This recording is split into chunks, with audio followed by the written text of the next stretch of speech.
Welcome, ladies and gentlemen, to the Movie Squib channel. I'm your host, Charlie, and today we are discussing 1 out of 10 star reviews for the 1991 film Terminator 2 Judgment Day. Now, before I get into the reviews, I just wanted to say a big thank you to all my current subscribers and all my new subscribers. I truly appreciate your support, and I'd love your comments to my videos. Let me know what works, let me know what doesn't work. With that being said, let's get into our 1 out of 10 star reviews for the beloved 1991 film Terminator 2 Judgment Day. It's mind-boggling to me because I don't read reviews before I record myself reading them. I check to see if there's reviews, and if there are, then I start recording myself reading them. I didn't think there was gonna be so many 1 out of 10 star reviews for Terminator 2. I thought that at best there would be 3 or 4. Now, a few of them were troll posts, but the rest of them, they were serious reviews bashing this movie. I would understand if you gave this movie, I don't know, a 7 out of 10, maybe even a 6 out of 10, although that's pushing it. But a 1 out of 10? I mean, come on, man. You're either doing it for attention or you're just mentally challenged. With that being said, let's go ahead and read these reviews. Okay, so the first one is from Nefarious. So let's see, Nefarious. What do I think of when I think of Nefarious? I think of Notorious. I think of Tori Spelling. So I guess I'm gonna read it like a female girl. Oh god, this is gonna be awful. But okay, brace yourself, folks. Brace yourselves. Oh dear. I was a big fan of the original. The plot was a good one, the actors convincing, even Arnie, although perhaps having 42 words in the entire film helped, and the action took place largely at night.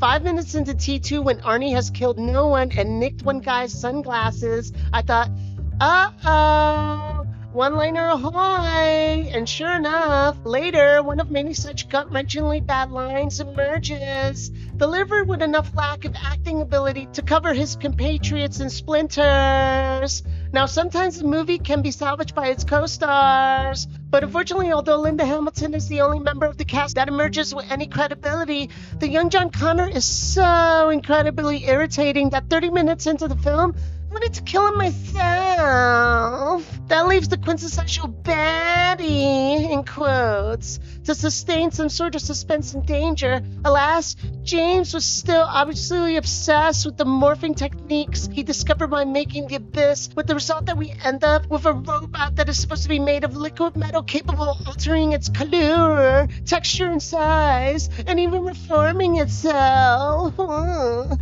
All movies of this type call for a certain degree of suspension of disbelief, but this is just ludicrous.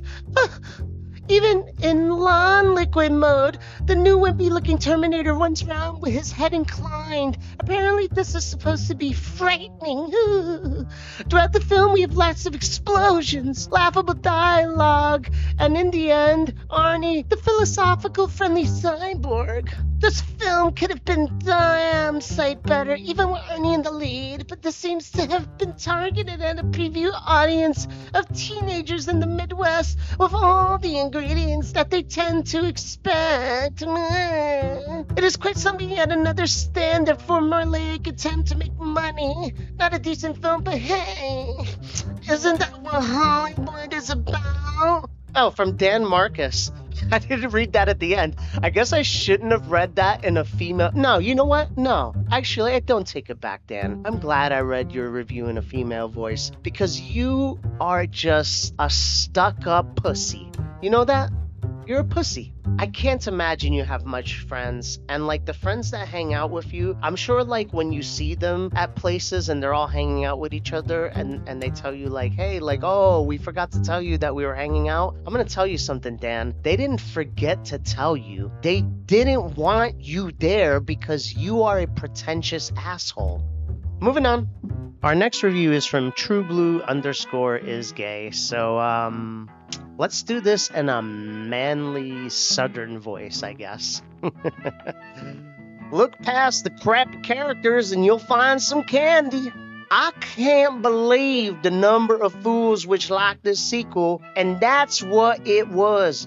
better than the original. How did Miss Connor develop into this guerrilla warfare extraordinaire without any formal training, in a limited time, and stay sharp enough while under psychotic medication to stay alive for more than 5 minutes? You explain that? Sorry, can't get past that. Furthermore, take away the special effects, and the T2 villain gets a beat down from my little sister. He does not come close to comparing with Arnold for #1 bad guy, and in the 90s, John Connor's teenage character is doing drugs, not trying to save the world.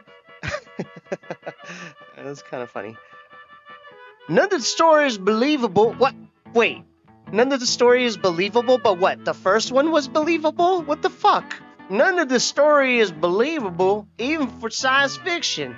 If you think special effects make the movie, more power to you. Go watch the one over and over again. I'll stick with Enter the Dragon. Almost never will Part 2 be the original's sequel. The characters in T2 don't even come close and need the dialogue. Alright, let's move on. This guy's a fucking moron. So my next review is from the director 03. One of my personal least favorites of all time. This is a terrible, terrible movie. Let's start with the script. It is lame and does not feature one great line. Next, the special effects. Hold on, before we go to this next line, let's just say it does not feature one great line. No fate but what you make. Does not feature one great line. No fate but what you make. Hasta la vista, baby. Does not feature one great line. Okay, moving on. Next, the special effects. These are all good and fine, but stuff blowing up does not a movie make.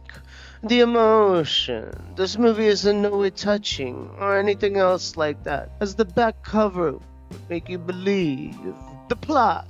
There is some kind of plot, but mostly it's just there so that we can get to the special effects. And finally, the acting. The acting is atrocious.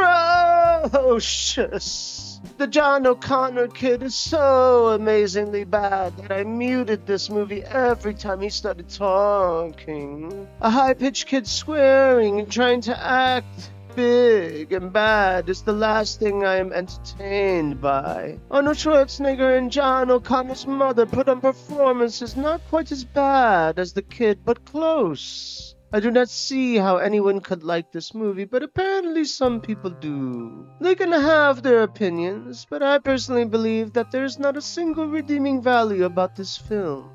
Can I tell you something, director? I don't think there's a single redeeming value about your life. I think you are a pretentious fuck. I think you don't know shit about movies, and you think you do. Moving on. Okay, our next review is from Jeff-223.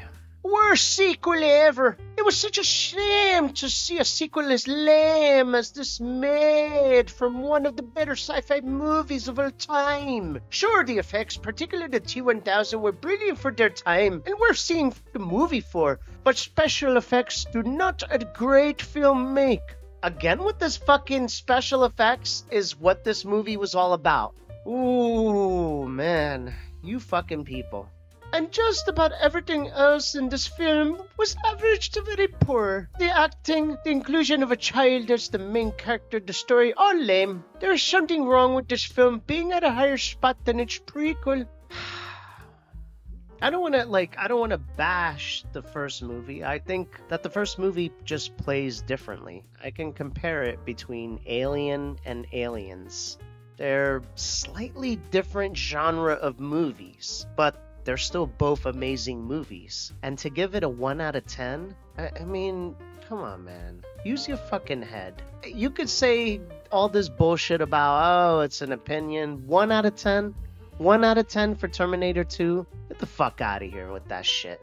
Moving on. So, this next one is from Leftist Critic, which means that I'd want to do this in a southern conservative accent. Another annoying Hollywood shoot 'em up. Some time ago, I watched this movie to see what the hype was all about. Clearly, it was overblown.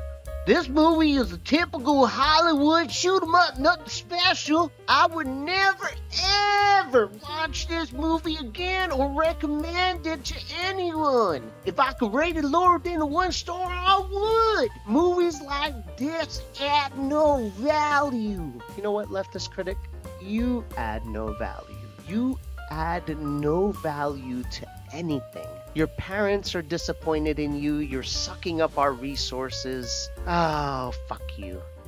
There's still something more to say about this film, however. Again, this film, like the first one in the series in 1984, was directed by James Cameron. Not surprisingly, it received critical acclaim, making this review within the minority of those whom dislike this film. Perhaps what I dislike about this film is the grotesque, unrelenting violence by the protagonist, played by Arnold Schwarzenegger, who doesn't kill anybody in the movie. Otherwise, I don't have much else to say about this film. With that, this film clearly deserves a rating of 1 out of 10. I'll tell you something, leftist critic. You deserve one big old cock right up your ass, because you are just full of shit. And maybe that cock will root up in there and clear that shit out, because you're full of it. You're full of shit. Let's move on, because you're making my blood pressure go up there, asshole. Okay, our next one is from William J.E. So, I don't want to do accents. Are you guys annoyed by my accents? Please tell me. Please tell me you are, so I can stop doing them. I'm gonna keep doing them for this video, but I'm hoping I see a ton of comments that tell me, like, don't do accents anymore, so I can just stop, because my throat can't handle it. I know the fucking accents are piss poor. There's no possible way in the world anyone is watching this and liking the accents. So please, just tell me to stop so I can stop. Oh, William J. Oh, fuck. Gee whiz! Great special effects, but mindless, illogical action. Who is the Superman in this movie? The Terminator's a truck. It flies off a bridge, runs over or into all sorts of debris, keeps going. Bullets won't stop the Terminator, so why is Arnold shooting at him rather than the truck tires? He shoots at those eventually, but then the film would have been a little shorter. You just answered your own fucking question, William. John Connor is annoying as hell, doesn't help either. Kind of reminds me of the War of the Worlds kids. Acting and dialogue isn't much better, but these deficiencies aren't unknown in sci-fi movies. Terminator 2 Judgment Day isn't a good movie. I'm gonna agree that the kids in War of the Worlds were annoying. And that is it.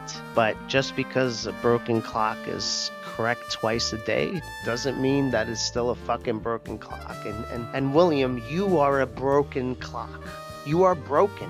I'm gonna move on. But just keep that in mind, William. You're broken.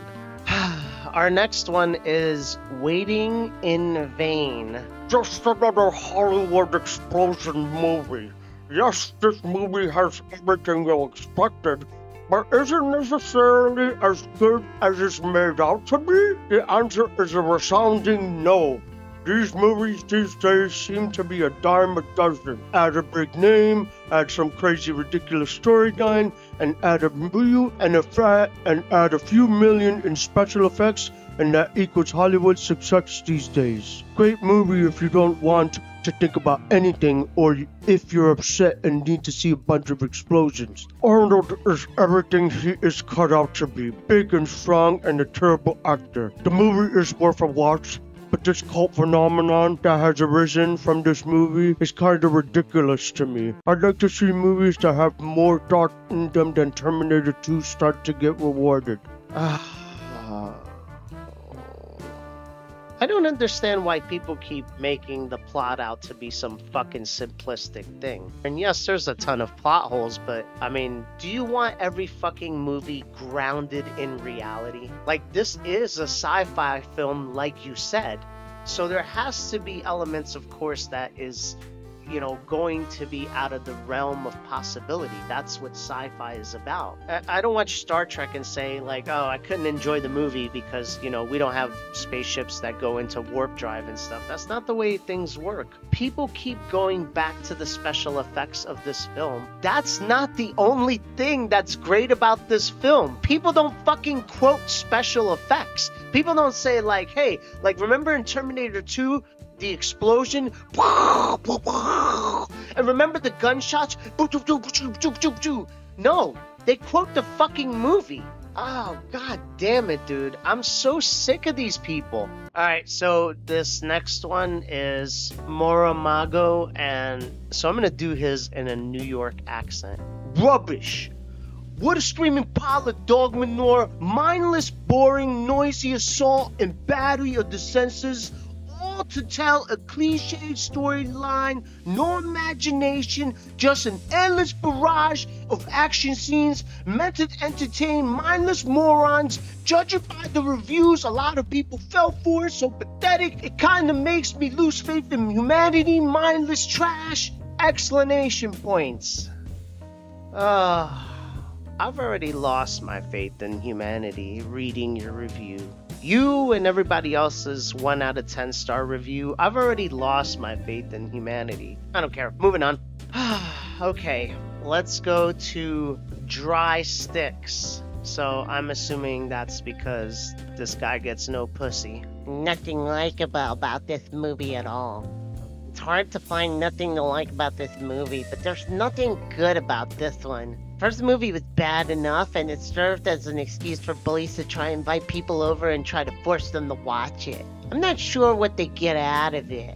I'm glad that I picked the nerdy voice because it sounds like this guy is a real pussy. Bullies people to come over and watch it? What are you, a fucking... Just leave, you coward. I just know they do it. The films are horribly written movies about machines coming back from the future to destroy a guy who's supposed to be all that and a box of Cracker Jacks. He isn't. In this movie, he's a brat to beat all brats, even for a kid. Yeah, because he's a fucking kid. He's a... We've been through this already. I'm not going through this again. You just hope he gets killed and the movie ends. None of the characters are likable. The idea of time travel to change the future could be done better than in this movie series by a 2-year-old kid. There's a lot of noise that passes for action, but the action is shot in such a way that you don't really know what's going on. This is how not to make a movie. Too bad you can't vote negative numbers for junk like this. If you haven't seen it, believe me, you ain't missing a thing. I'm gonna take that last line of yours, Dry Sticks, and say that you can apply that to the pussy that you're never going to get into your life. If you haven't seen it, believe me, you aren't missing a thing. See? That'll make you feel better, Dry Sticks, you miserable cunt. Moving on. This next one is from Bibby-3. Let's do this in a robot voice. It's a little bit easier on my throat. Stupid. I can't understand how such a stupid argument can be praised for lots of people. The special effects are good, but it is the only thing you can recognize in this nonsense movie. For me, it is garbage and a waste of time. Oh, Bibby, you are Riri. And that, folks, is the final 1 out of 10 star review for Terminator 2. Well, that's it from me today. Thank you so much for listening. Hit that like, hit that subscribe, use an ad blocker on all my videos. I encourage it, and I'll talk to you on the next one. Take care.